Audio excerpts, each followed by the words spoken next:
2025 എന്ന വർഷം കടന്നു പോകുമ്പോൾ വിവിധങ്ങളായ സിനിമകളിലൂടെ എന്തെല്ലാം ആശയങ്ങളാണ് ഈ സമൂഹത്തിലേക്ക് നൽകപ്പെട്ടിട്ടുള്ളതെന്ന് കണ്ടു കഴിഞ്ഞാൽ നാം അത്ഭുതപ്പെടുകയാണ്. പ്രത്യേകമായി 2025 ഹിറ്റ് സിനിമകളിലൂടെയാണ് ഞാൻ കടന്നു ചെല്ലാൻ ആഗ്രഹിക്കുന്നത്. 2025 ആരംഭിക്കുന്നത് തന്നെ 2024 വളരെ ഹിറ്റായി ഓടിക്കൊണ്ടിരിക്കുന്ന മാർക്കോ സിനിമയുടെ തുടർച്ചയായിട്ടാണ്. വമ്പൻ ഹിറ്റുകളായ ഒരു മലയാളം സിനിമയായി മാർക്കോ മാറി എന്നുള്ളതാണ് വസ്തുത. പക്ഷേ അതിലൂടെ സമൂഹത്തിന് നൽകിയ പാഠം വയലൻസിന്റെ അതിതീവ്രമായ ഭാവമായിരുന്നു. അതായത് മലയാളികൾ അതിക്രൂരമായ വയലൻസിനെ സ്നേഹിക്കുന്നു എന്നുള്ള സംഭവമാണ് ഈ സിനിമ നമ്മുടെ മുമ്പിൽ വരച്ചു കാണിച്ചത്.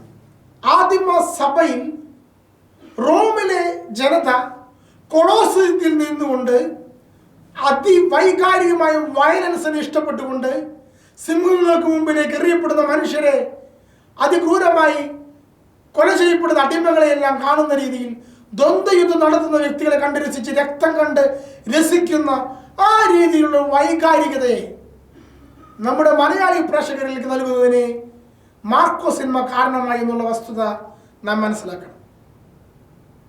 മറ്റൊരു സിനിമ 2025 സൂപ്പർ ഹിറ്റാണ് ലോക എന്ന് പറയുന്ന ഒരു സിനിമ.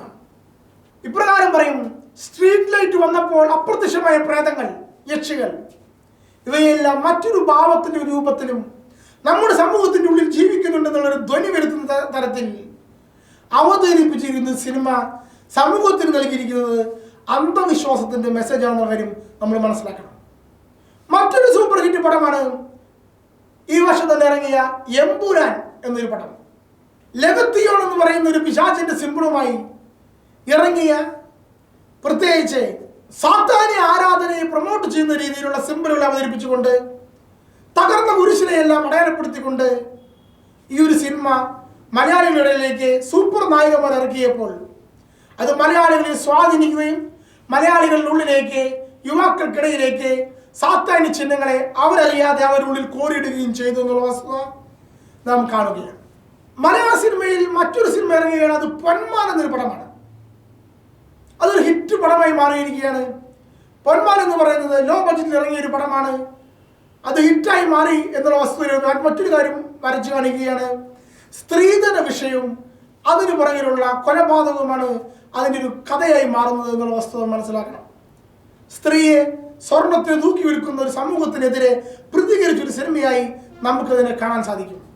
അവസാനം നായിക സ്വർണം ഉപേക്ഷിച്ച് നായകന്റെ കൂടെ ഇറങ്ങിപ്പോകുന്ന രംഗം, വിവാഹത്തിൽ പരാജയപ്പെട്ടു പോയ രംഗത്തെയാണ് അവസാനം ആ സിനിമ വരച്ചു കാണിക്കുന്നത്.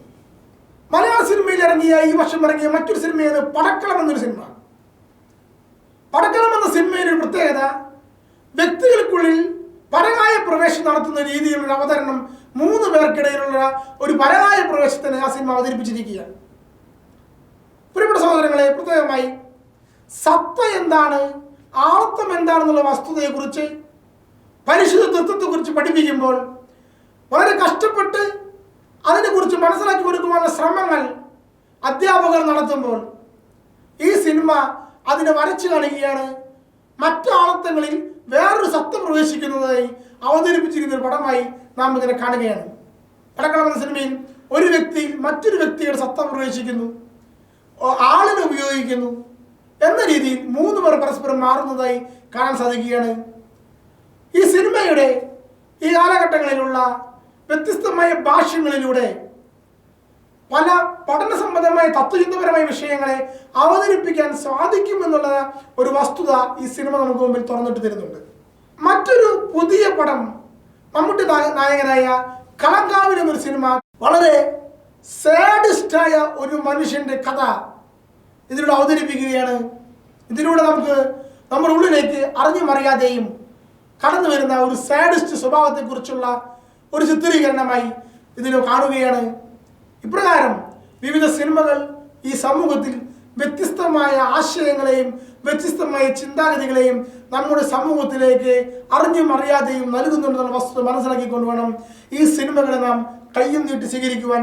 2026 എന്ന കാലഘട്ടത്തിലേക്ക്, ഒരു പുതിയ വർഷത്തിലേക്ക് പ്രവേശിക്കുമ്പോൾ അതിലൂടെ സിനിമകൾ നമുക്ക് നൽകുന്ന സന്ദേശങ്ങൾ എന്താണെന്ന് മനസ്സിലാക്കുവാനും സിനിമയെ സിനിമയായി കാണുവാനും അതിൽ നിന്ന് നമ്മുടെ ഉള്ളിലേക്ക്, നമ്മുടെ സമൂഹത്തിലേക്ക് പ്രവേശിക്കുന്ന തിന്മകളെ തിരിച്ചറിഞ്ഞ് തിരുത്തുവാനും നമുക്ക് ഓരോരുത്തർക്കും കഴിയണമേ എന്ന് അഭ്യർത്ഥിച്ചുകൊണ്ട് നിർത്തുന്നു. ദൈവം അനുഗ്രഹിക്കട്ടെ.